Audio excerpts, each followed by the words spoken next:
Pushkin. I got my first real job in journalism at the Washington Post. It was the 1980s. I was 23. I had never written a newspaper story before. I had no idea what I was doing. All around me, people were shouting into telephones, banging out stories on deadline. I sat there, mute, terrified, convinced that I would be found out and fired. And then I was rescued by this crazy, opinionated, insanely productive, brilliant genius of a reporter who, if memory serves, used to cruise the newsroom every Passover, handing out matzah. His name was Michael Specter. I was rescued by Michael Specter. He fed me stories, he wrote my leads, he shared his byline. He taught me how to handle critics, which I'd never forgotten. Somebody would call him up to register one complaint or another, and Michael would interrupt them and say, "You seem to have forgotten one thing. I don't work for you." Sage advice that has guided my career ever since. I was the tadpole trying to stay afloat. Michael was my big, friendly guardian frog.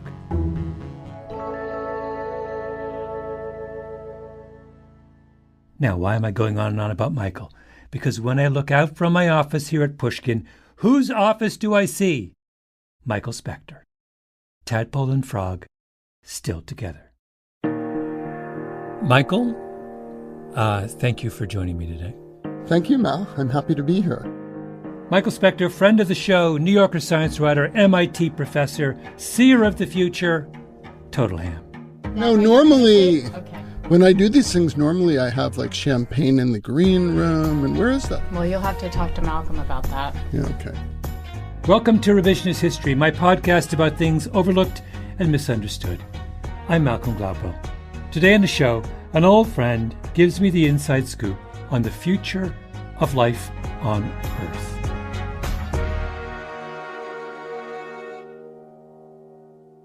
For Michael, the real significance of the last few years was not COVID-19. It's the mRNA vaccines. Because the synthetic biology technology behind those vaccines is going to change everything about our world. It's a revolution on the scale of the first computers. And Michael has written an audiobook about that revolution, Higher Animals, Vaccines, Synthetic Biology, and the Future of Life. And it is amazing. So I asked Michael to sit down for a chat about some of the big ideas in the audiobook and to play some of it for me. One of the things that struck me is, when I was reading your book, was you make this very compelling and convincing argument that this is a revolution on the order of electricity being invented. It's that kind of level revolution. People refer to Twitter as being a revolution. Twitter is like, if that's a revolution, we have problems. We have problems. There should be like a revolution pyramid, and there's like A level, B level, C level, D level, G level. Twitter is like F. Electricity is A. This is A. This is A or A plus, because we're taking a physical science, biology, and we're turning it into an information science. What that means is that if I think of something clever to do, like, for instance, create a vaccine against COVID, I can put it up on the internet and people all over the world can download it within minutes, which is why we had a vaccine. Which is what happened so rapidly for COVID. It was the first vaccine that was ever made in a lab, uploaded, the sequences were uploaded to the internet. Scientists all over the world downloaded it, put the parts together, made the virus and infected cells. Moderna, the company that was the first of one of two to have an mRNA vaccine, they essentially had that vaccine in 7 days. Yeah. The fastest vaccine that has ever been developed in humanity before was mumps, and that took 4 years. Polio took 50. HIV, we're pushing 50 now, and it's killed tens of millions of people, and many very brilliant people have dedicated their lives to figuring it out. Yeah, yeah. Here's the puzzle I have. If this is a level A or A plus revolution, and yet it seems to be that nobody knows about it. Like, for example, not a day passes when you can't hear some lament from some Silicon Valley person, which is all about how, remember the famous, they promised us flying planes and all we got was 14 characters. actually, we did get something way better than flying planes, but for some reason, you're not paying any attention to it. Why have we ignored this revolution? Well, a lot of it is expectations. And I have to say, I'm, in this respect, not a lover of Silicon Valley's approach, because their approach to synthetic biology is often, there are no billionaires. There's no billion-dollar companies. You can't quadruple your investment in an hour and a half. We don't want that. And the fact is, it's going to take a little while, but there have been remarkable advances constantly. And I go into them in this book in some detail. But I think when I tell people who are not scientists that biology has become like information, it's just like computers, except instead of bits and bytes, we use DNA letters, A, C, T, and G. They're like, what? But how do you make it? Well, we have DNA printers. We can write DNA. We can put them together. We can create DNA, and we can rearrange DNA in any way that we want. If that's not a revolution, if being able to sort of rewrite the basic elements of life isn't a revolution on this planet, I just don't know what that word means. Yeah, yeah. When you were doing this book, what was the coolest, weirdest, most fun moment? Well, I mean, for me, in chapter 4, I interviewed a black-footed ferret. So that's a defensive ferret chatter, they say. And I do mean wow. Wait, you interviewed the ferret? Yeah, it's very rare that I get to interview an endangered animal of any kind. It happens to be the most endangered species in America. And it's endangered because, for a lot of reasons, but one of them, the significant one, is it gets the plague, the black plague. Ferrets get the black plague? Well, they get a thing called sylvatic plague, but it's the I thought same. life was hard enough for a ferret without being susceptible to... It's hard. It's really hard. And the thing is, there's a vaccine for the plague, and it works on ferrets. You can't run around Wyoming, Utah, all the western states vaccinating every ferret. It's just crazy. Why? Because they're vaccine skeptics? Or because... You just can't catch them all. They're in the wrong part of the country. Yeah. Live free or die. Oh, maybe that's New Hampshire. What you can do is you can take that vaccine and you can splice it into the DNA of a ferret so that it passes on the antibodies to its progeny. So basically it is a heritable vaccine and you're born vaccinated against the plague. And that's... Wait, so are we going to do that with us, with non-ferrets? I mean, yeah, we will eventually do that, but I'm not sure we'll do it with vaccines. I think when it comes to changing our DNA, I think the first thing we have to say is there a really compelling reason to do that? And if you have a vaccine, if you have something you can like shoot in your arm or swallow that'll take care of a disease, I'm not so sure that rewriting the basic fundamental code of humanity is the way to go. Yeah. But there will be diseases that people want to eliminate, and we will be able to eliminate them in that way. And it will start a kind of interesting slippery slope of how do we decide what to do. Yeah. Wait, so interviewing the ferret, that was high on the list. Yeah. The vaccine skeptic ferret. What's number 2? Well, this is a personal highlight for me because I've spent so many years writing about things like genetically modified products and having people scream about how dangerous they are, and which they are not. And a company called Ginkgo Bioworks went public in late 2021, and I went to the day on the New York Stock Exchange when they were announcing their offering. And the whole floor of the New York Stock Exchange was chanting DNA, DNA. And there were huge pictures all around, I love GMOs. And it was like I died and went to some weird perverted heaven. Because finally found your people on Wall Street. Wait, if you're a company that's doing work on genetic modification and you want to avoid the kind of bad publicity and nut jobs that have plagued your field, don't call yourself Ginkgo Bioworks. Whatever. Ginkgo. It's worse. Call yourself Acme, Better Products Inc. or something. Ginkgo is a 3,000-year-old Chinese tree. It's supposed, but you're right. Look, synthetic biology is not an ideal name for a discipline in which we make things with biology because it scares the crap out of a lot of people. Yeah. But it's hard to undo a name that exists and replace it. And so that's where we are. And so I think the thing we need to do, like if you go to Ginkgo, their motto is we want to grow biology. We don't want to make it. We don't want factories. We don't want chemicals. We're just going to grow stuff in a vat. We're going to grow nitrogen in a vat. We're going to grow dyes that are completely benign so that you don't have to use these horrible chemicals to make blue jeans. And they're doing that. And it's really kind of interesting. Wait, Michael, in a book that began with smallpox, moved on to some of the most serious existential questions. Yeah, we get to blue jeans. You end up getting to someone who solved the blue jean dye problem? It's all of a piece. It's an environmental problem that is a result of us having to rely on chemicals. And what they're saying is, we don't need to build with chemistry. We can build with biology. And we can do all sorts of stuff. We can do medicines. We can do environmental remediation.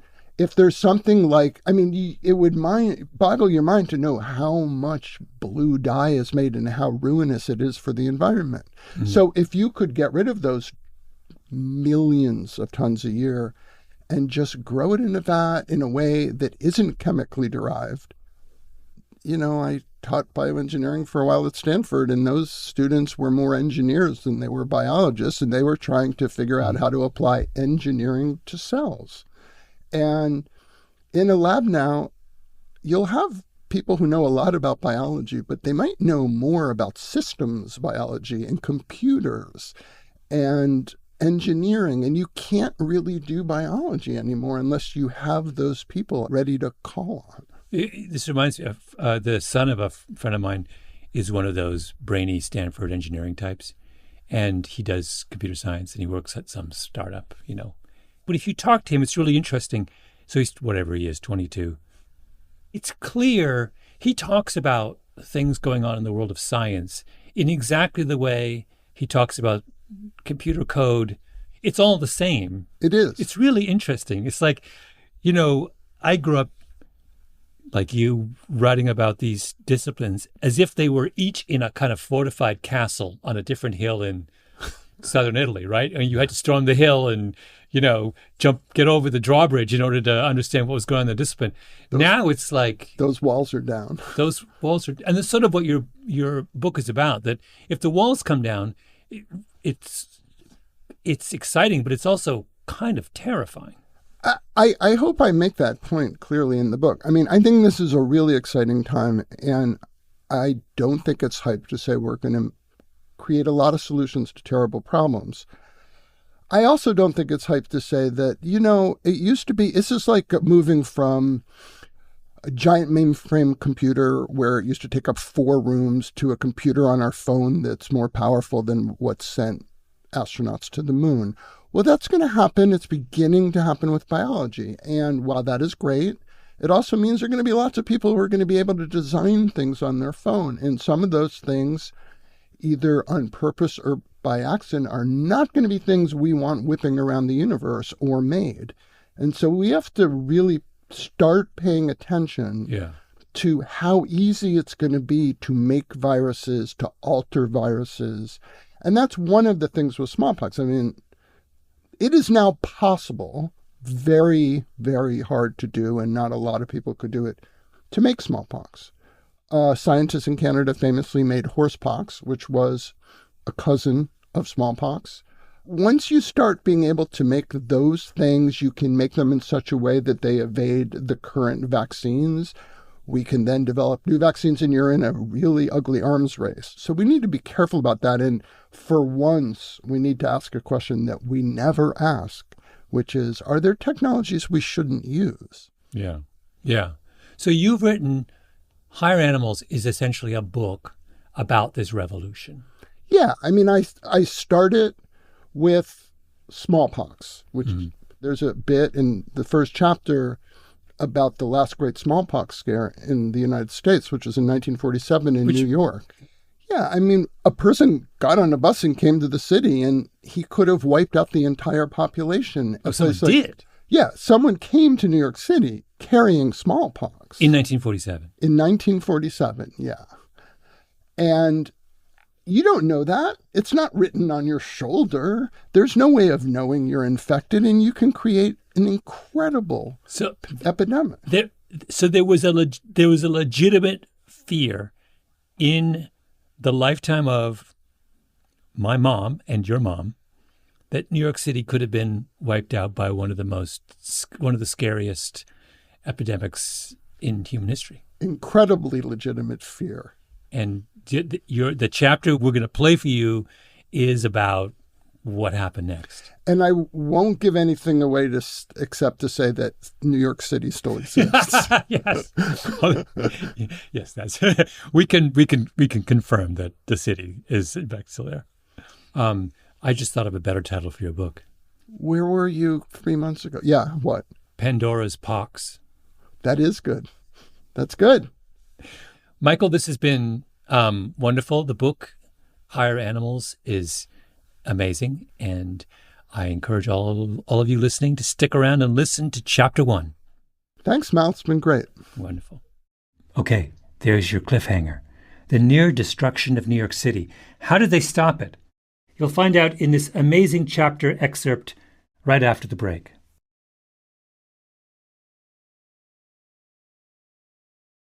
The year is 1947. A man named Eugene Labar has come to New York City and died of smallpox. And the health commissioner, the amazingly named Israel Weinstein, has to figure out how to stop the disease before it wipes out the whole city. Oh, and a lot of people are about to gather in one place for a big parade. Let me just say, this is an amazing, gripping story. Like, you think The Last of Us is good? You haven't seen anything yet. Roll tape. Many city officials were dismayed to find Israel Weinstein in charge of this crisis. He was new on the job and had come from the Bureau of Health Education, where he'd mainly worked with the press. Also, Weinstein seemed kind of strange. He installed a chin-up bar at the door of his office, and he rarely walked in or out without doing a few pull-ups. Few members of the medical establishment had even met this new commissioner, and he was about to face the biggest challenge any American health official had seen in decades. James Imperato, who would later serve as commissioner himself, knows the kind of challenge Weinstein faced. He was appointed, and many of the leadership kind of treated that somewhat scornfully. They didn't think he had what it took. Weinstein got the lab results on Good Friday, April 4th. That weekend, New Yorkers would pack churches throughout the city and gather for the annual Easter parade. Each year, the Easter parade brings out much finery and startling millinery, and some unusual participants. If just one person at the parade had been infected, even among a vaccinated population, the resulting outbreak could paralyze the city. Weinstein had to plan for the worst possible outcome, and that meant New York would need to launch the most aggressive public health campaign in American history. It simply wasn't going to be enough to vaccinate the hospital staff. Somehow, they would have to vaccinate everyone. For your own sake, and for that of your families and friends, please don't take a chance. Be vaccinated tonight.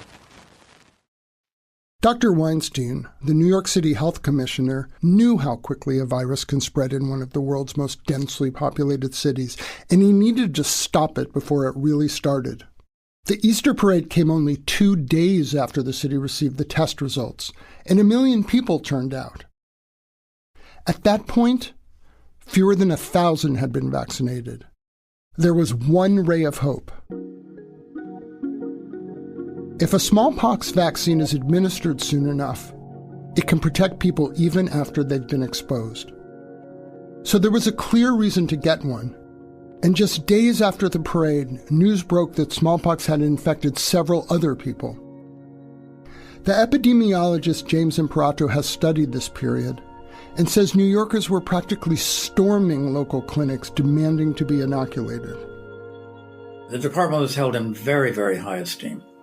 It really was. And it had a large infrastructure of district health centers and milk stations, which were really baby clinics. And they were called milk stations? Yeah, they were called milk stations, yes. I didn't even know that. Yeah, they would give free milk out to, to mothers for their infants, and usually in resource disadvantaged areas of the city.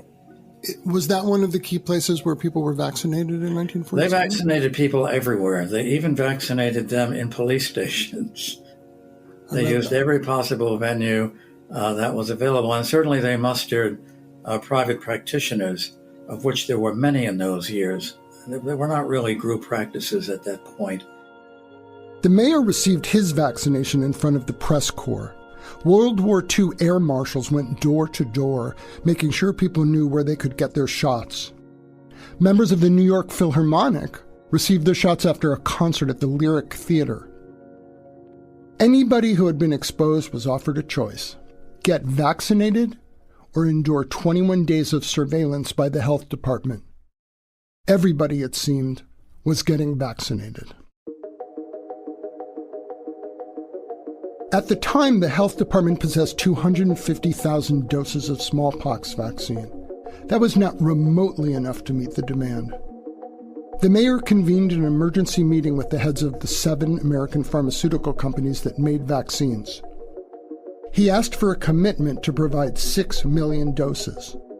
The Army and Navy also chipped in. The campaign was dramatic, but somehow the city met the demand.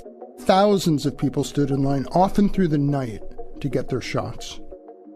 James Imperato was a child in New York at the time.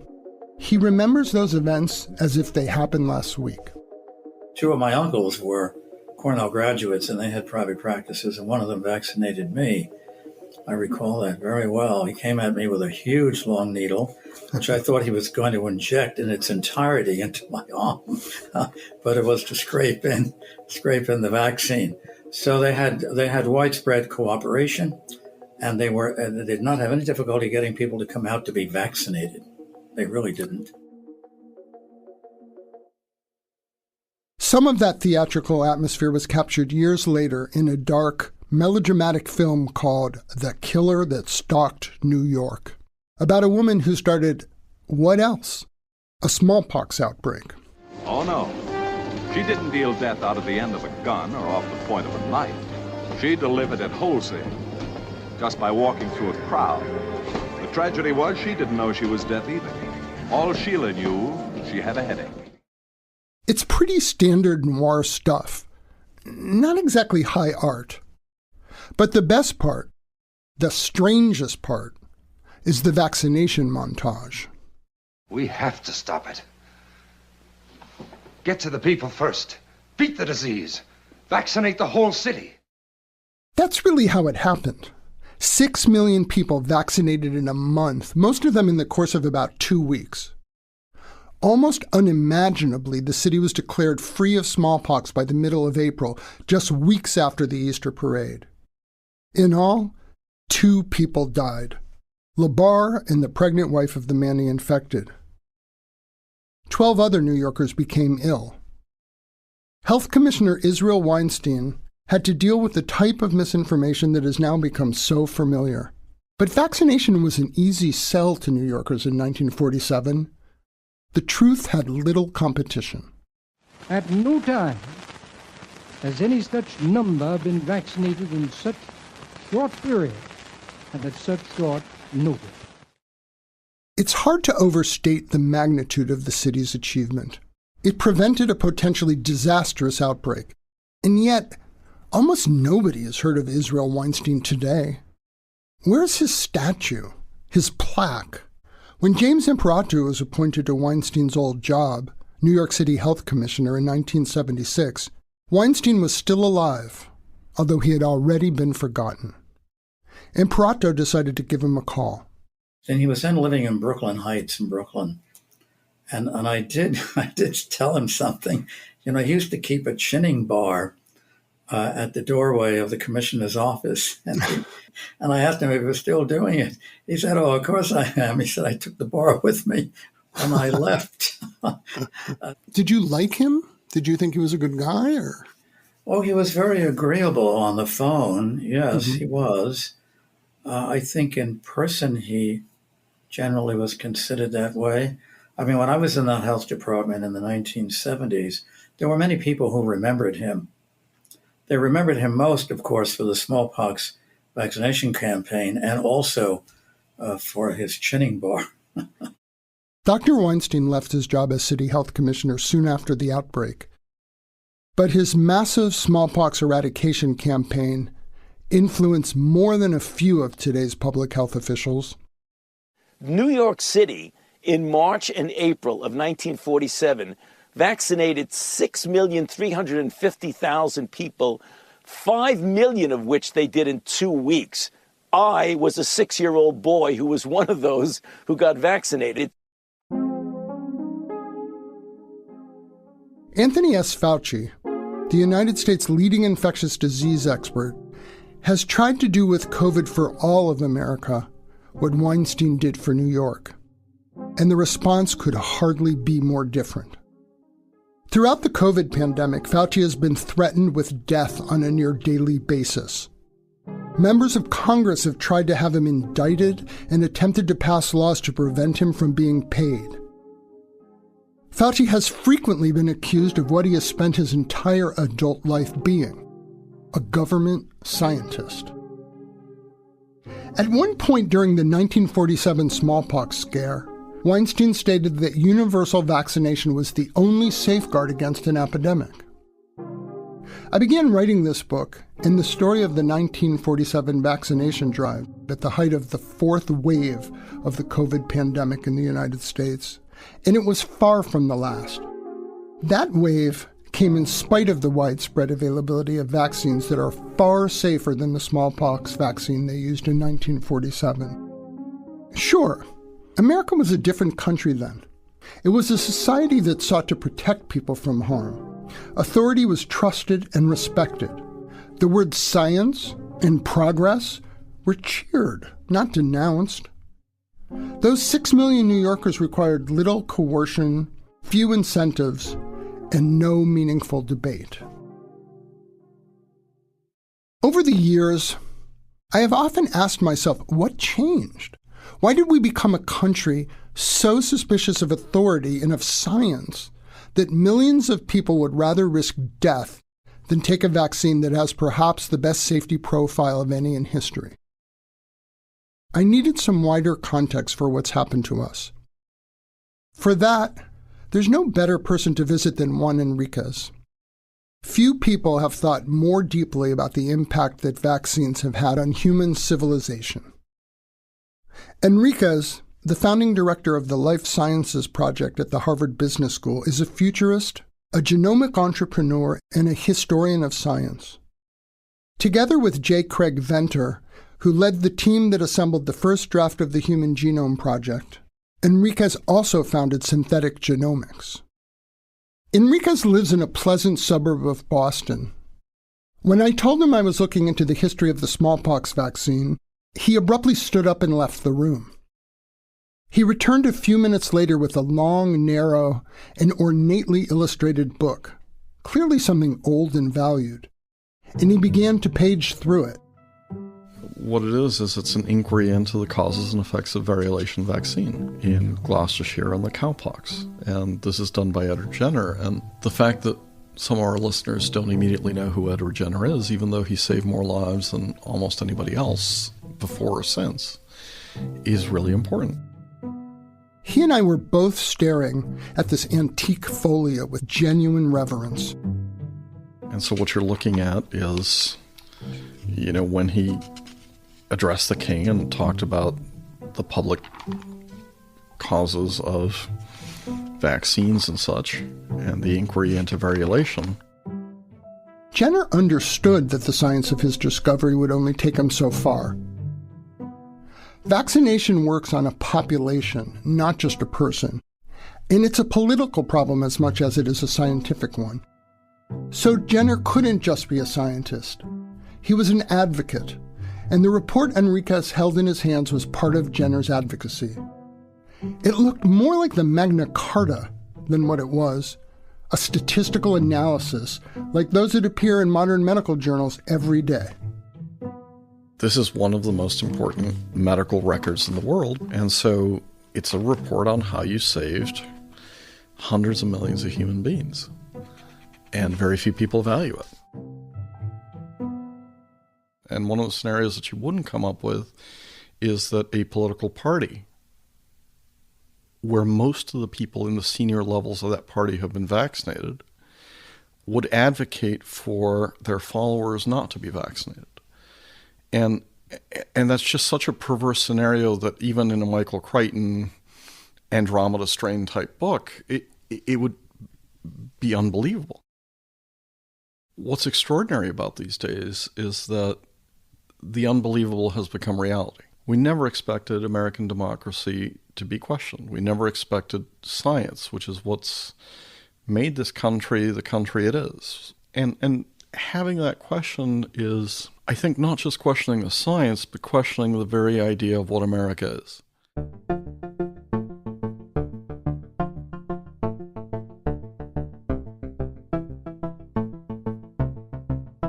I wonder if people really are questioning the idea of America. I think maybe it's more that we just take our remarkable achievements for granted. Achievements like the development of vaccines. What's fascinating is how many times we've forgotten this. So we go through these cycles where we forget just how important vaccines are. We go through cycles where we forget to develop vaccines. We go through cycles where we make it too expensive to develop vaccines. And one of the things that's terribly frustrating about the medical system until COVID, which is a horrendous tragedy, but one of the things that happened during COVID is we remembered again just how important vaccines are. The COVID vaccines will almost certainly prove to be one of the major scientific advances of our time. We produced them by the 100 million, safely and with remarkable speed. So clearly one is right. We've been reminded of the critical role vaccines play in all our lives. And yet, with so many people refusing the vaccine, hundreds of thousands, maybe even millions, have died needlessly. Reluctance is a perfectly understandable reaction to anything new. People often reject truly disruptive technologies, at least for a while. The telegraph was shunned when it was introduced. People once recoiled at the thought of entering an elevator without a human operator. The debate over driverless cars seems as if it will rage for decades. But these vaccines are not just another challenging new technology. They are our main defense against a novel pathogen, passing like a wrecking ball through the human population. They are the clearest sign yet of a revolution in biology, one that can save and enhance the lives of people everywhere. If we can figure out how to trust science again, and if scientists can figure out how to earn that trust. That was an abridged version of Chapter 1 of Higher Animals, Vaccines, Synthetic Biology, and the Future of Life by Michael Specter. Get your copy at pushkin.fm/audiobooks or wherever you buy your audiobooks. Revisionist History is produced by Ben Nadaf Hafri, Lehman Gistu, Kiara Powell, and Jacob Smith. Our showrunner is Peter Clowney. Original scoring by Luis Guerra, mastering by Sarah Bruguer, and engineering by Nina Lawrence. Special thanks to Julia Barton, who also edited Higher Animals, and to the rest of the audiobooks team. I'm Malcolm Gladwell.